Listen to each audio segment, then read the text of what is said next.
Hola amigos, buenos días para todos acá en la ciudad de Houston, en Estados Unidos, y buenos días por supuesto en Venezuela.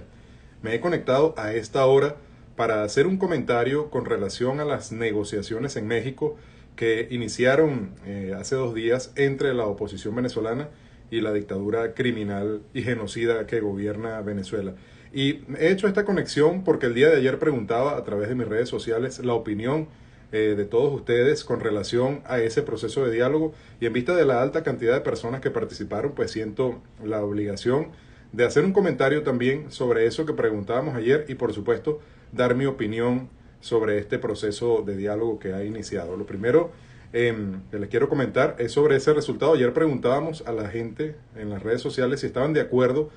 con este proceso de diálogo que estaba iniciando en México. El 72% señaló que no, que parecía una pérdida de tiempo, y un 22% decía que sí, que estaba de acuerdo, que había que ir. Y también hacíamos una pregunta con relación a un miembro de la representación de la oposición venezolana que estaba en ese encuentro. Y también vamos a hacer un comentario sobre el tema más adelante. Bueno, saludos a las personas que se conectan. Si tienen alguna pregunta o comentario sobre el tema, pues bienvenido. Esto va a ser muy corto, lo pueden hacer allí y trataré de responder o interactuamos sobre el tema. Yo le quiero decir mi opinión sobre el tema del diálogo, y yo coincido con ustedes en que es una pérdida de tiempo. Sin embargo, creo que es necesario acudir a ese encuentro y les voy a explicar por qué. La dinámica política del apoyo hacia la oposición en Venezuela cambió abruptamente cuando Donald Trump pierde las elecciones en Estados Unidos. Recordemos que Estados Unidos ha sido el gran garante o el gran acompañante de la política de la oposición venezolana para el reclamo de los derechos fundamentales y para conseguir un cronograma electoral en vista del rompimiento de la Constitución que ocurrió en el año 2017. Sin embargo, cuando Trump pierde las elecciones, la dinámica política acá en los Estados Unidos hacia Venezuela ha cambiado. A pesar de que los demócratas mantienen el apoyo y el reconocimiento a Juan Guaidó, ya no hacen el énfasis en buscar una salida como se esperaba buscar con Donald Trump de la manera más rápida posible, sino que ahora han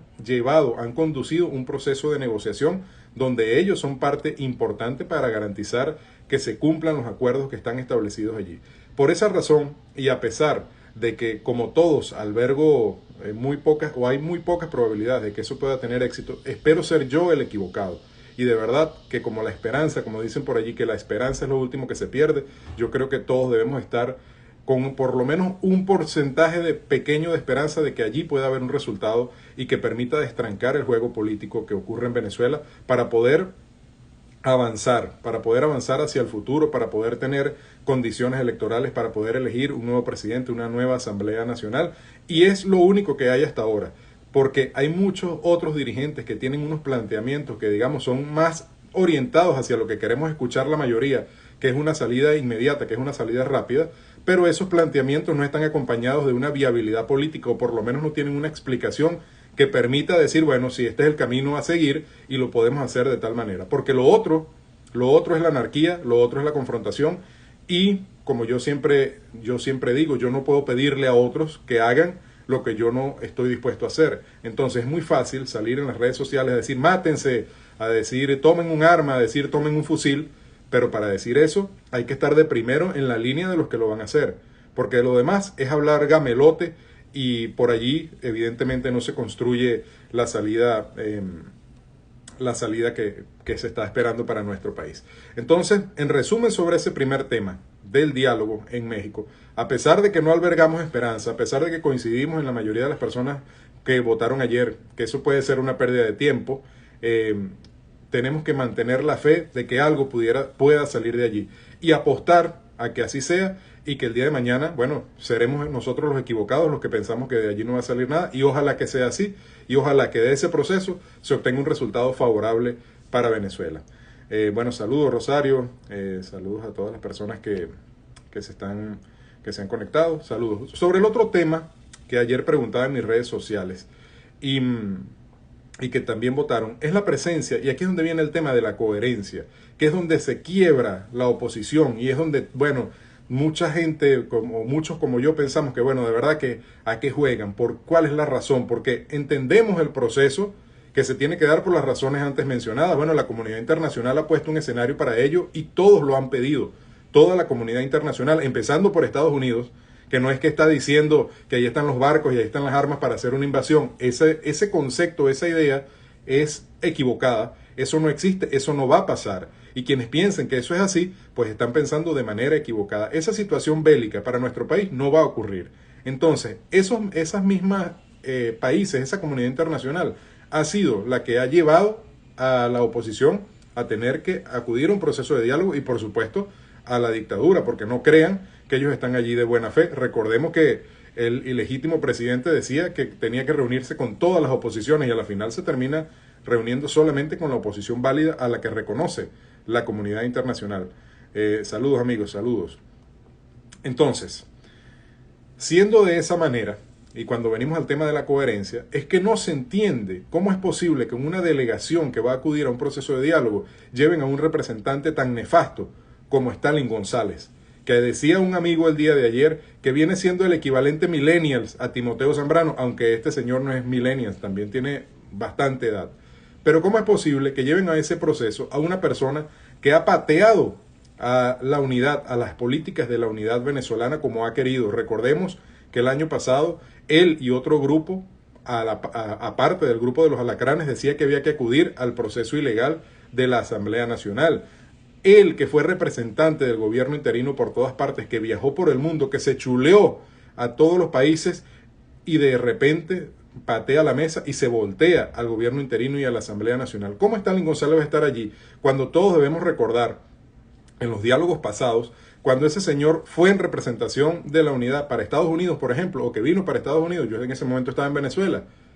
Y entonces, en representación del pueblo venezolano, nada más y nada menos que se fue a echarse palo en un partido de las grandes ligas del béisbol. Por eso ayer, cuando preguntábamos sobre este representante, la gente decía que es representante de los alacranes, o en su mayoría votaron así. La otra opción era que andaba haciendo turismo. Y bueno, es un poco de ambas cosas. Pero es un tema de coherencia en la cual no podemos creer, porque si ya ese personaje ha hecho lo que ha hecho, ¿cómo lo colocan allí? ¿Cómo lo ponen allí nuevamente a representarnos? Eso no tiene ningún sentido y de verdad que es totalmente rechazable y cuestionable la presencia de personas como él en esa delegación. Con la otra cosa del tema de la coherencia, es que no puede ser que haya un proceso de diálogo que han anunciado como un acuerdo de salvación nacional, pero más de la mitad de la dirigencia de la oposición del país quiere aspirar a carguitos de gobernador, de alcalde, de diputado y de concejal que no resuelven el problema de fondo del país y que es un acto de incoherencia porque apenas en noviembre dijeron que no había condiciones para poder participar en la Asamblea Nacional, cosa con la que yo estoy de acuerdo, pero entonces ahora se ha desatado la candidaturitis por obtener un cargo que no resuelve los problemas porque andan ofreciendo reparar cosas, andan ofreciendo, hacer gestión con algo que sabemos que no es así, cuando estas instancias son simplemente pagaderas de nómina y a quienes no le colocan un protector al lado. Pregúntenle a la gobernadora del Táchira, que vive llorando en las redes sociales, que no tiene esto, que no tiene aquello, que no la dejan hacer esto. Pero bueno, señora, usted no fue y se arrodilló ante la constituyente, usted no fue y juró ante la constituyente, entonces no se queje porque eso es lo que le espera. Así como a todos quienes pretendan ir a un proceso electoral en estas condiciones. Sobre este tema de la incoherencia del proceso electoral, porque es un tema complejo que viene desde el año 2017, espero hablar en otro audio, en otro video, para no hacer este tan largo, porque me quería referir simplemente al tema de México. Pero no puede ser que mientras ese proceso se esté dando, una parte o gran parte de los mismos que andan en ese proceso estén aupando candidaturas a gobernación cuando aquí el único resultado posible, y sí creemos que hay que ir a una elección enmarcada en un cronograma electoral que permita elegir un nuevo presidente de la República, no un nuevo gobernador de X estado o un nuevo alcalde para llenar el ego de algunas personas o los bolsillos de algunas personas. Esa incoherencia no se puede acompañar y hasta tanto, es lo que yo diría sobre este tema, haya un resultado sobre ese proceso de diálogo que realmente establezca un cronograma electoral donde veamos la presidencia de la República en el corto o mediano plazo, no importa que no sea la primera, pero que esté allí establecido. Aquí no puede hablarse de ningún otro tipo de elección, porque a final de cuentas, con ninguna otra elección se va a resolver los problemas de economía, los problemas de pobreza, de violación de los derechos humanos, de alimentación, de seguridad alimentaria, de salud de las personas, de trabajo, y por supuesto, mucho menos va a permitir que la cantidad de personas, millones de venezolanos que estén fuera, puedan regresar al no haber garantías por los derechos fundamentales mínimos y al este gobierno genocida tratar como criminales a quienes puedan regresar siendo sus opositores. Entonces, amigos y amigas, les agradezco mucho su conexión de esta mañana. Quería hacer esos comentarios y, como les he dicho, en los próximos días voy a hacer un comentario de por qué es incoherente participar en el proceso de elecciones regionales si no hay un cronograma para presidencia de la República, y vamos a hablar de dónde viene todo este proceso político, porque quizás hoy en día vemos la foto del 2021, pero no nos recordamos a la perfección de cómo ha sido este proceso para llegar hasta este año en materia política. Entonces, para finalizar y en resumen, albergamos pocas expectativas del proceso de diálogo, sin embargo, creemos que es necesario acudir a él, sobre todo porque la comunidad internacional lo ha puesto como condición para mantener el apoyo a los factores democráticos. Y esperamos ser los equivocados y que de verdad, que de allí, de ese proceso que se ha iniciado, se obtenga un resultado favorable para toda Venezuela. Bueno, buenos días, feliz domingo para todos y nos seguimos leyendo en las redes sociales. Un abrazo.